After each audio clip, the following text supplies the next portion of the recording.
Originating in 1996, Sakura Wars is one of Sega's oldest IP to date. It originally came out for the Sega Saturn, and over the years, the series saw 5 mainline entries along with a few spin-off titles here and there. Despite its success in Japan, it never seemed to catch the eye of the West. Hoping to change the popularity in the West, Sakura Wars 6 installment on PS4 is a soft reboot of the series for both veterans and new fans alike. Taking place in an alternate steampunk universe, 1940s Tokyo, we play as Seijudo Kamiyama. He's a naval captain recruited to be part of the Combat Review's Flower Division, located in the heart of Tokyo. In this alternate universe, Tokyo is being rampaged by demons, and the main defense lines are these for-hire groups of mech pilots. As the newly appointed captain of the Review's Flower Division, it's up to you to whip these underdogs back into shape and restore the group back to their rightful glory. Your team consists of Sakura the swordswoman, Hatsuo a shrine maiden, Anastasia an actress, Azami is a funny ninja, and Clarissa is a noblewoman. All come from different walks of life but seek some sort of success in the process. Although battling demons is their main mission, they live and operate out of a small production theater and thus perform plays to maintain their funding. After all, fighting demons isn't cheap and something has to pay the bills. The supporting cast were charming, each bringing a unique personality to the party. I found myself instantly caring for a handful of a bunch and wanting them to succeed in their endeavors, often leading me to spend some extra time doing their side quests.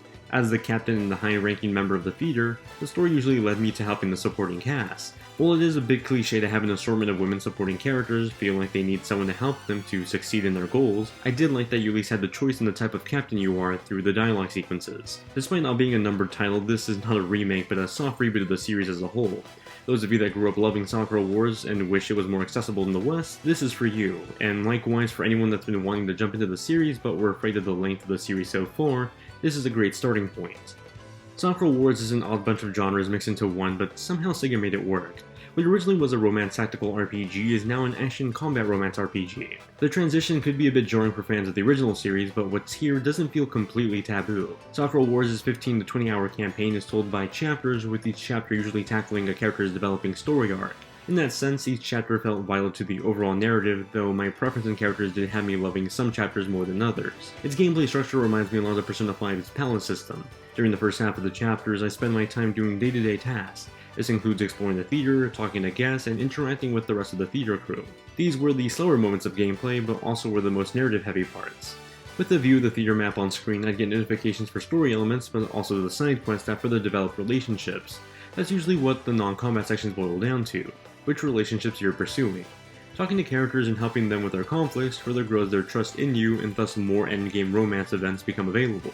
Through dialogue scenarios, you're able to choose different comments or even choose to stay silent in the discussion. Dialogue choices usually lead to perverted answers, calm-minded ones, and another in-between choice. While your choices don't directly affect the linear story, they do affect your trust levels with the supporting cast and your ability to unlock certain epilogue scenes and romance options. I do wish these comments were a bit more specific in their choices though, as some options seemed vague once I had actually chosen them. Other than that, it seemed like a simple system of just talking to the characters you like the most to pursue them romantically, though you do have the room to mess up. Dialogue choices could easily make a smooth captain come off like a total creep depending on the choices made.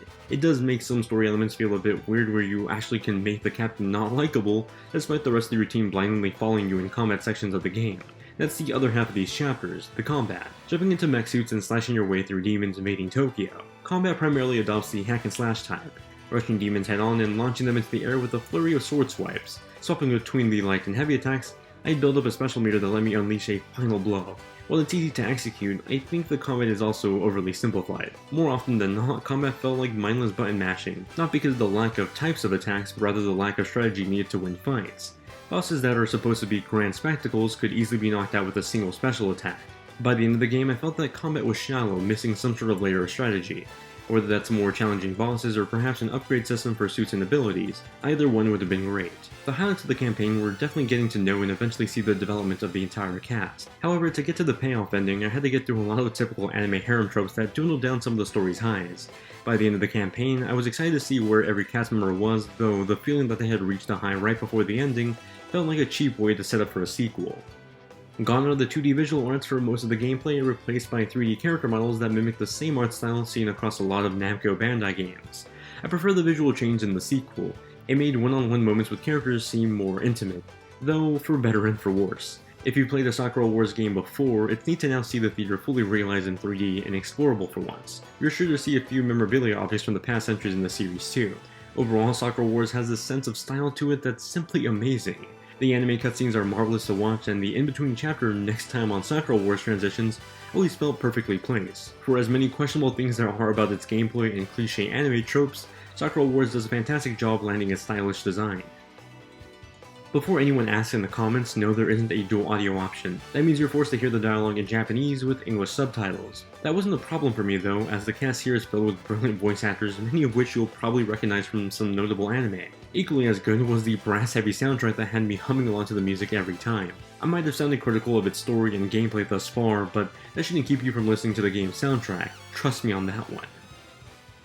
Sakura Wars is a solid reboot of the famous Japanese series that succeeds in making the series approachable, albeit not without some flaws. Its story certainly suffers from typical anime tropes that lead to some predictable story moments. The gameplay is easy, though to the point that it feels shallow even in the moments where it's supposed to be challenging. There's a lot you'll have to dig through, but at the very bottom is an entertaining story that I'm sure if you're a fan of harems or typical anime, you'll enjoy nonetheless.